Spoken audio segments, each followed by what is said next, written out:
तुलसी का महत्व तो सुनो क्या है, कितना बड़ा है।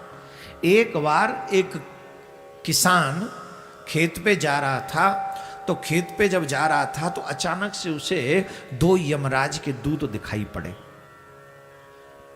वो डर गया, वो समझ गया ये यमराज के दूत है, वो डर गया और उसको लगा ये मुझे ही लेने आए। ओ भैया हमको क्षमा कर दो, बच्चे छोटे छोटे छोटे बहुत छोटे बच्चे हैं। अरे बोले हम तुम्हें लेने नहीं आए, तुम क्यों घबरा रहे हो? बोले हमको तो लगा हम ही को लेने आए। बोले नहीं नहीं तुम्हारा समय नहीं हुआ अभी, और किसी को लेने आए। तो इसका बेचारे के सांस में सांस आई, दम में दम आया। बोले अच्छा अच्छा अच्छा, पर तुम आए क्यों हो? बोले इसी रास्ते में अभी हम जहां खड़े हैं वहां एक व्यक्ति आ रहा है, उसे लेके जाएंगे हम।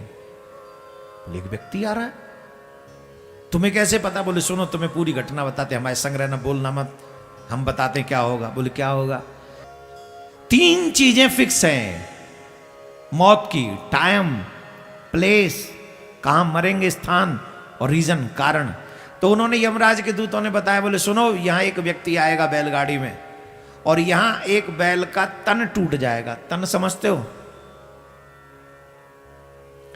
बैल के पेट पे होके रस्सी जाती है एक, उसे तन कहते हैं हमारे यहाँ। वो ऐसे, और वो दोनों जो गाड़ी के वो होते उसमें बांधते उसे। बोले यहां बैल का तन टूट जाएगा और वो किसान उतरेगा उस तन को बांधने के लिए,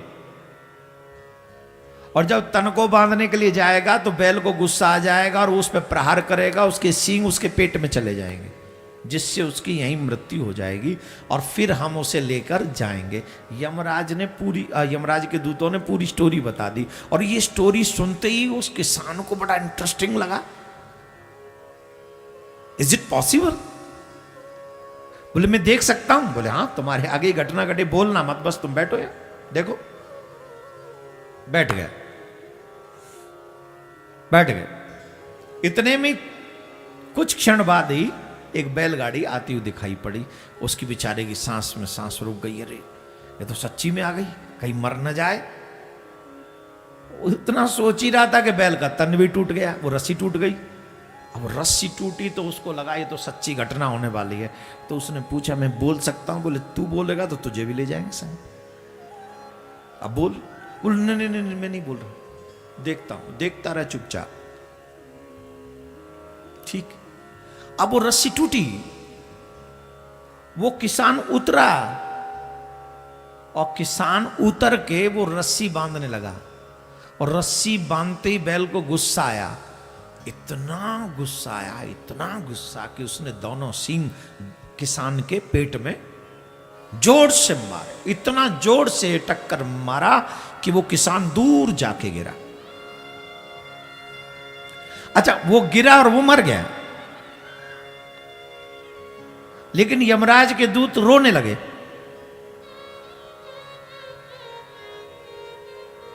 उसने पूछा जो बैठा था बगल में, सब कुछ तो तुम्हारी प्लानिंग के अनुसार ही हुआ, सब कुछ तो वही हुआ जो तुम कह रहे थे, तुमने जो बताया था।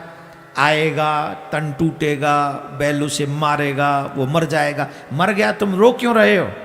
बोले सब कुछ हमारी प्लानिंग के ही मुताबिक हुआ, जो कुछ होना था वही हुआ, बट एक प्रॉब्लम हो गई। क्या प्रॉब्लम हो गई? कि बैल ने थोड़ा जोर से प्रहार कर दिया। जितनी कम करना चाहिए था वो थोड़ा पुश ज्यादा हो गया। तो इसमें क्या है, वो तो मरना था, मर गया। बोले मर तो गया, लेकिन वो तुलसी के बिरवे पे जाके गिर गया।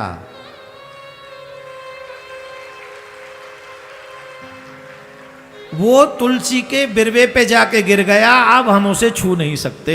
वो तो हो गया कल्याण उसका, वो मुक्त हो गया। हे सनातनियों, सोचो तुलसी महारानी का कितना बड़ा कार्य आपके जीवन में है। जिस व्यक्ति की मृत्यु के बाद अंतिम संस्कार सूखी हुई तुलसियों की लकड़ी से कर दिया जाए, वो भी नरक में गया हो तो वापस आ जाएगा।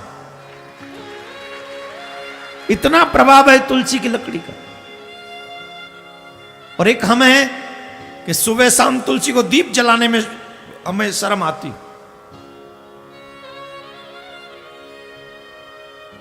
मैं आप सभी से, किस किस ने दीक्षा ले रखी है? नीचे करो। किन किन के गुरु नहीं है अभी तक? हाथ उठाओ। जिन्होंने गुरु दीक्षा नहीं ले रखी, गुरु मंत्र नहीं ले रखा, हाथ उठाओ जिन्होंने अभी तक नहीं ले रखा। मतलब ये भी शर्म आ रही, पता है हमें मालूम नहीं लिया कि नहीं हमने। मेरा कहना मानो, जिन्होंने गुरु दीक्षा ले रखी है वो भी, और जिन्होंने नहीं लिया उनके लिए दूसरी बात। जिन्होंने ले रखी है, आपसे मेरा एक निवेदन है, माथे से तिलक एक भी दिन मत हटाओ, गले से तुलसी एक भी दिन मत हटने दो, और तुलसी महारानी को नित्य दीपक दान करो शाम के समय। आपको नरक जाने से बच जाओगे। जिन्होंने दीक्षा नहीं ली उनके लिए एक और बात बता दूं, फिर आगे कथा को बढ़ा देंगे। जिन्होंने दीक्षा नहीं ले रखी, आप अपने जीवन के साथ खिलवाड़ कर रहे हो, अपने उद्देश्य के साथ खिलवाड़ कर रहे हो। जो दिन निकल रहे हैं आपके जीवन के, ये वापस आने वाले नहीं हैं। और हु हैज सीन टुमारो, कल कौन जाने के कब मर जाए, कौन मरेगा कल, किसी ने देखा है? जवाब दो। कोई कहता है मेरा बचपन है, कोई कहता है अभी मैं जवान हूं। अरे साहब, बचपन तो बहुत दूर की बात है, लोग तो घर में ही मर जाते हैं। मरने की कोई डेट फिक्स नहीं है, आयु फिक्स नहीं है, न जाने कब मर जाएं। मरने से पहले अपनी आत्मा को शुद्ध करो, भगवान के बनो। जो मनुष्य दीक्षा लेता है, गुरुदेव उनकी शरणागति भगवान के चरणों में करा देते हैं। और जब व्यक्ति की शरणागति हो जाती है, तुलसी प्राप्त हो जाती है, तिलक प्राप्त हो जाता है, मंत्र प्राप्त हो जाता है, व्यक्ति नरक के दरवाजे बंद कर देता है। अभी तो हम बहुत सारे काम कर रहे हैं जहां से नरक के दरवाजे खुल जाएं। खोल तो रहे हैं, बंद करने का कोई प्रयास नहीं।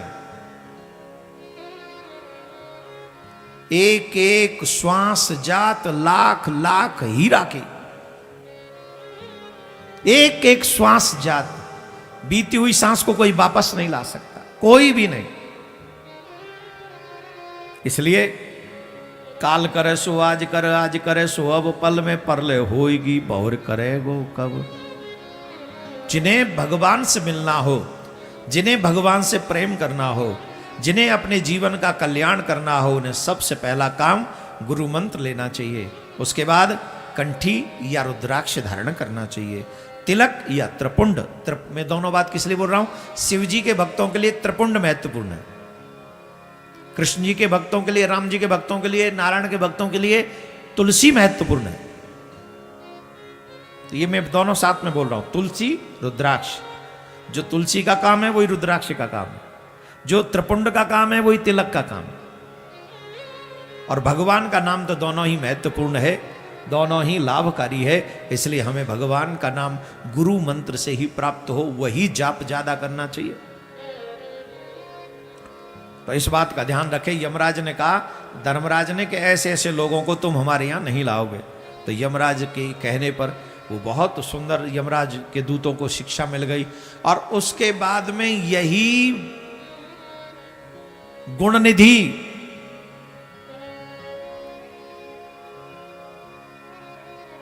यही गुणनिधि जो था, उस दीपदान का महत्व सुनना मेरे प्यारे, तुम्हारे रोंगटे खड़े हो जाएंगे जिन्होंने ये कथा पहले नहीं सुनी हो। तो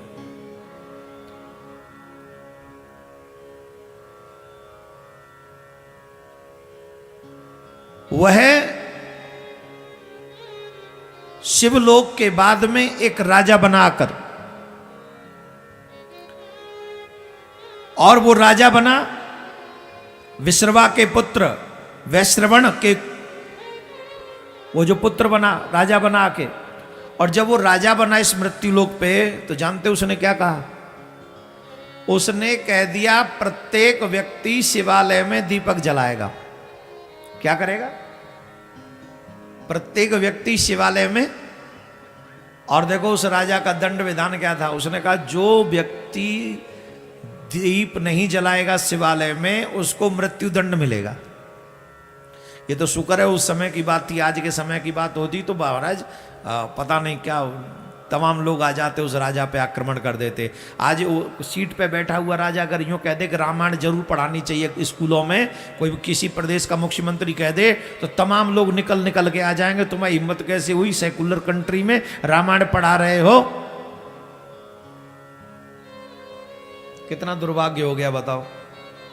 हम रामायण नहीं पढ़ा सकते अपने बच्चों को, वो रामायण नहीं पढ़ा सकते, और सारे चरित्र पढ़ा देंगे, हर गंदी चीज पढ़ा देंगे, पर रामायण नहीं पढ़ाएंगे, जिससे बच्चों का निर्माण हो जाए। हमारे बच्चों का ही दुर्भाग्य, क्या करें, ऐसा समय आ गया। राधे राधे बोलना पड़ेगा, जोर से बोलना पड़ेगा, और जोर से बोलना पड़ेगा।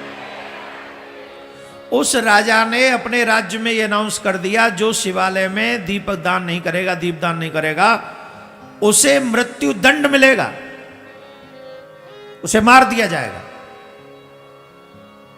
सारी प्रजा दीपदान करती है, सारी प्रजा बड़े आनंद के साथ। और वही राजा मरणोपरांत कुबेर बना। कौन बना? कौन बना? अब बताओ तुम पे क्या है ऐसा जो कुबेर की बराबरी कर लो? बताओ। और सिर्फ एक दीपदान से, वो भी चोरी के चक्कर में, व्यवस्था के चक्कर में नहीं, चोरी के चक्कर में, अनजाने में दीपदान का ये प्रभाव हुआ कि वो व्यक्ति राजा बना, राजा बन के फिर कुबेर बना, और भगवान शिव की उसने तपस्या की। भगवान शिव की उसने तपस्या की, भगवान से प्रसन्न हुए।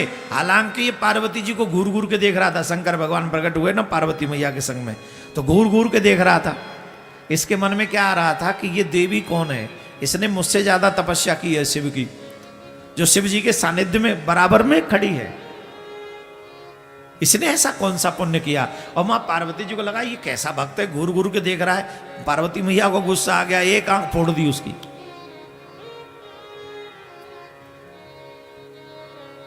एक आंख फूट गई, पिंगल नयन हो गए।